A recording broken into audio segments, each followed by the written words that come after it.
Hey guys, welcome back to my YouTube channel. If you're new here, my name is Laura Gessa, and in my channel we always communicate, in my channel we always talk, in my channel we always advise people. So if you're new here, don't forget to subscribe, and if you like my content, give us a like. We'll really appreciate it. It really motivates us to make other videos. So today, as usual, today we are not going to have a specific type of talk. We're just going to have a generalized type of talk, and you're going to be guided by questions.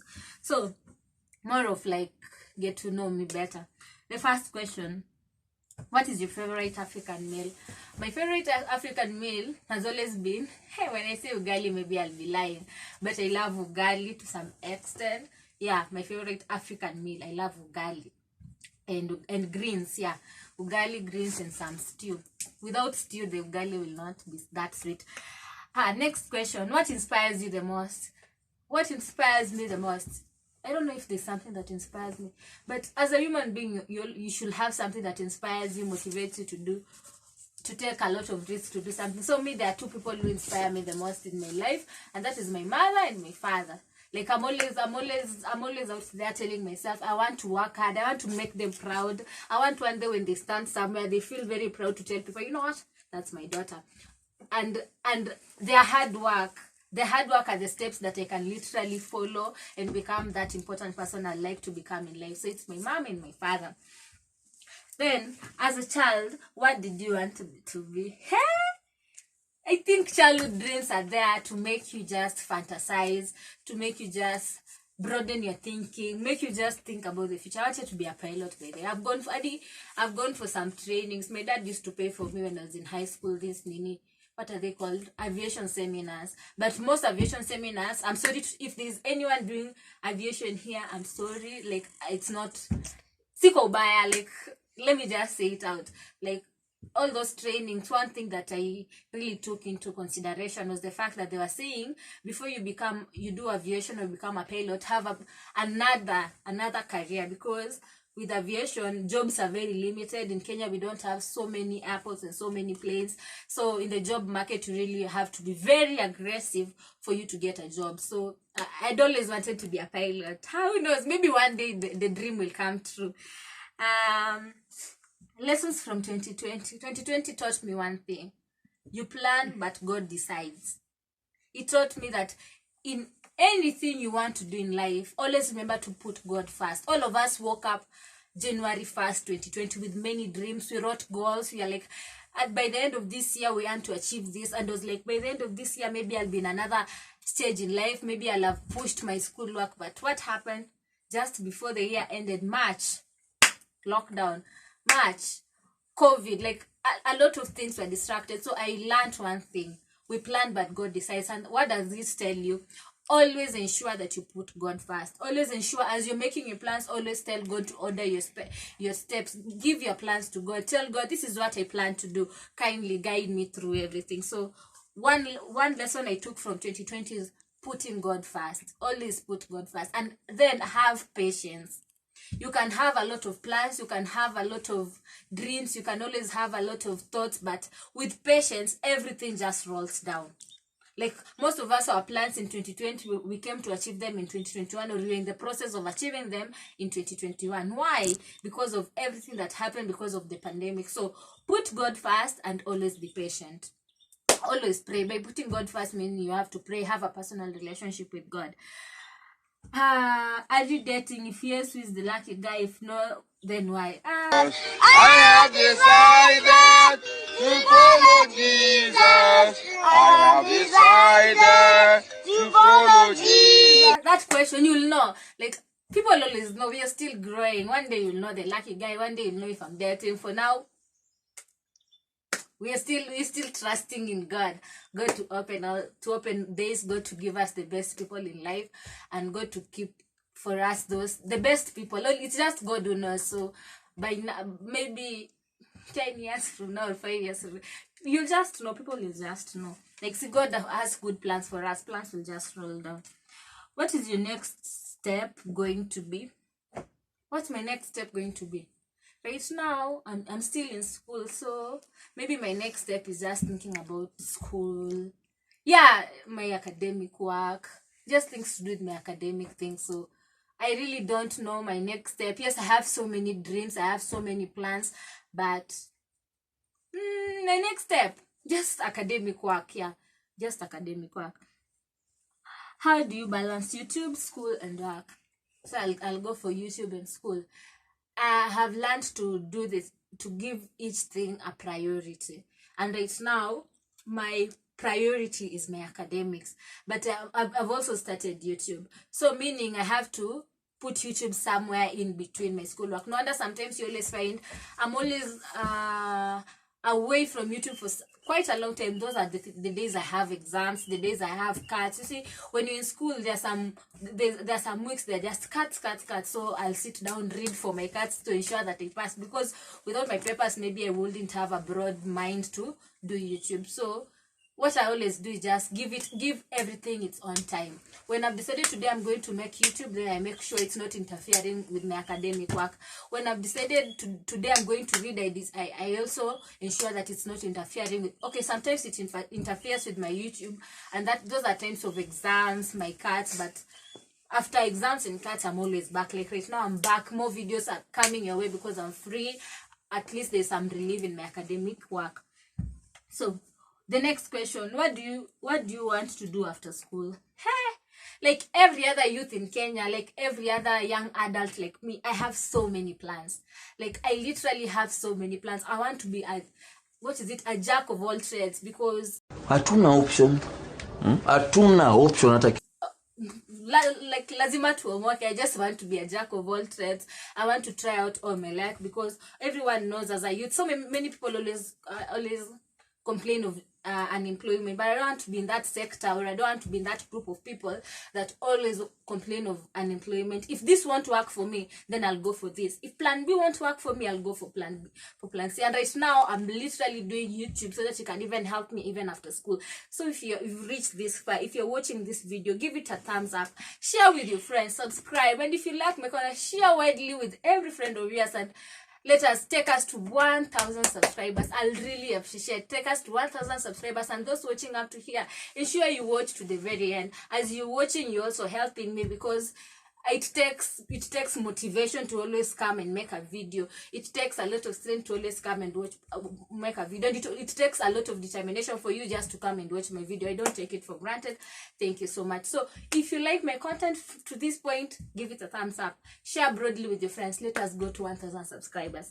The next question. What do you want to do after school? I've already said that. What is your plan after university? See, that's like, what is your next step going to be?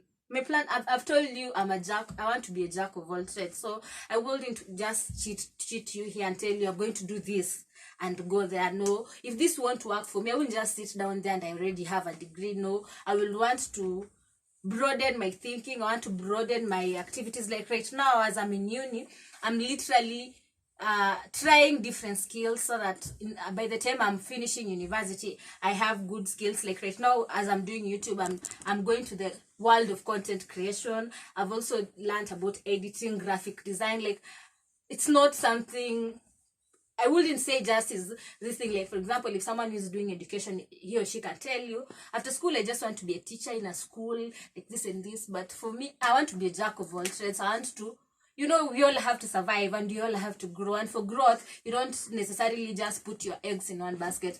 You like broaden up everything to ensure that whatever will work for you best is what you'll go for it. So I'm waiting for what will work for me best, then I'll choose it. Then, what is your goal on YouTube? Right now, my goal on YouTube is to reach 1,000 subscribers. So if you're here, kindly like, comment, subscribe, share with your friends. And also, I want to educate people. I want to inspire people. I want to be there, as whenever someone talks of my YouTube channel, he or she will come and learn about growth. I will educate you, the various things in life affecting us, and I will also advise you. And then about my target audience, I target the youth, because you are here living as youths. Like for me, I'm a youth, so there are some things that are affecting us. I also have my own point of understanding, and you outside there, you also have things that are affecting you that are the same as mine. You also have your point of understanding or your point of view. So if you bring our point of views together, we come up strongly, and we are able to grow as youths. The next question. What are your turn-offs about people? I literally don't love people who don't think. Allah! Allah! Allah! And I think I got it from my dad. So I literally don't love people who don't think. I love people who we can literally sit together, share ideas, talk about the various opportunities in life, people who we can advise each other. Then I love people, straightforward people, someone who is your friend. And being my friend, what does it take to be my friend? If you see me going on the wrong, you can stand strong and tell me, Laura, no, that way that you're going up, Hannah, you should do it this. Or Laura, yesterday you did this and this and I was not happy, you should do this and this. So those are the kind of people I love. Turn off on people. I don't love people who don't think. I don't love people who are not straightforward. So if you want to be in my circle, broaden your thinking. If you want to be in my circle, be a straightforward person. Yeah, those are the turn-offs that are like, no, you can't be in my circle. But I'm not saying that if you're not either of there, you can never fit in anyone's place. There are some people who just love you. Like, God created us like wonderfully. God created us in a way that all of us can be accommodated by someone, someplace, somewhere. The next question. How do you deal with judgment and critical aunties? What? Hey, I wouldn't want to backbite about anyone, but anyway, in every family there always like there are just challenges in life, not even in families, in just lives. So me, what I do, my mom taught me one thing: always just stand straight, always put God first, always ignore, because at the end of it all, like, God knows who you are, and as a person you also know who you are. So some relatives can be a pain on the neck at times, but at the end of it all, when you pray to God and you just ignore and live your life, just live your life to the best of your knowledge, and don't live your life. And I'm not saying that you live your life and go to drugs. No, don't go to drugs. Just live your life, the normal life, the correct way of living your life. So, and always put God forward.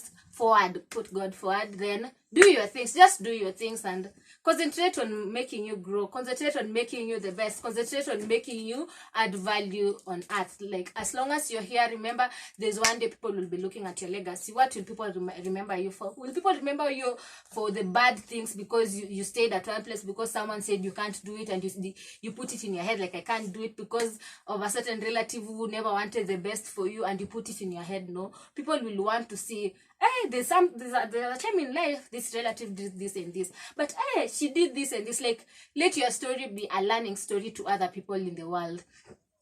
Then, lastly, what is the most embarrassing thing that happened to you? Well, this is a story. And I always remember it to death. I was in primary school in class 4.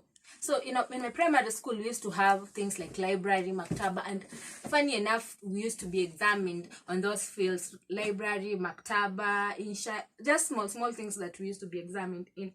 So, we used to read in a chorus, or they pick someone. Like, you see, the people always read in high school set books.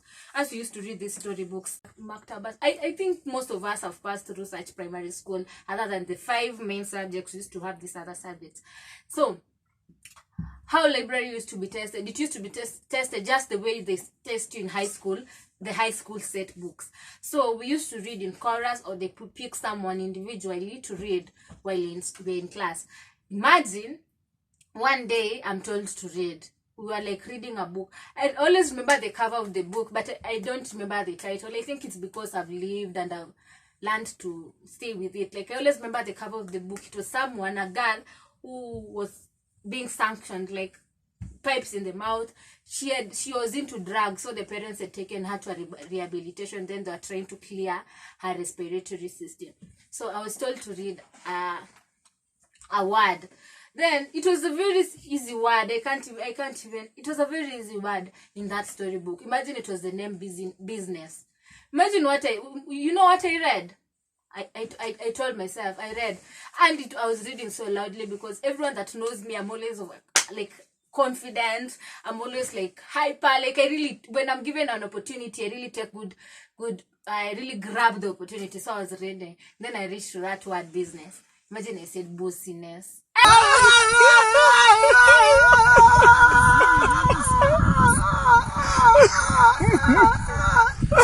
Acha twin concierge.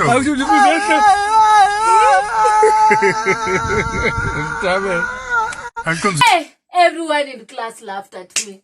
All my classmates, Annie, for the entire period of the term, everyone used to just call me Bussiness. Bussiness. Like, even you see when I read the show, I was like, pardon? The Bussin. Then everyone just started. Like, it was so embarrassing. I felt so low. It's a harsh world. And that it was that day that I really promised myself. I was like, no one will ever laugh at me, or no one will ever know where I come from or my tribe because of how I pronounce words, or because of how I communicate with people, or because of how I interact with people. I'll make sure my English is up to date. I'll make sure my pronunciation, as far as any other language is concerned, is up to date. I really felt bad. Everyone in class was just calling me Bussiness. And truth be told, sincerely, honestly, I'd never come across that word. I was as innocent. You see, the kids, I was very innocent. I'd never come across that word. So by pronouncing it that way, the way it's written, Bussiness, so I just pronounced it that way. And in my mind, I was like, it's just the correct way of pronouncing. I really felt bad. My ego literally went down. People were like laughing at me. They were like, wow, what have you said? Like, literally, seriously? Like, I really felt bad. But with time, I got to know it. And you see, it was a turning point for me. I decided I'm going to learn to work on my pronunciation. I'm going to work on how I communicate. I'm going to work on how I use different types of verbs, different types of words, so that as I'm communicating, no one will ever judge me because of how I communicate or because of how I interact with people. That has been it for today. Thank you for watching up to this far. If you're new here, remember to subscribe. Those for the returning subscribers, asanteni sana. Let's meet in the next week's episode. I love you, and continue subscribing and sharing with your friend. Bye.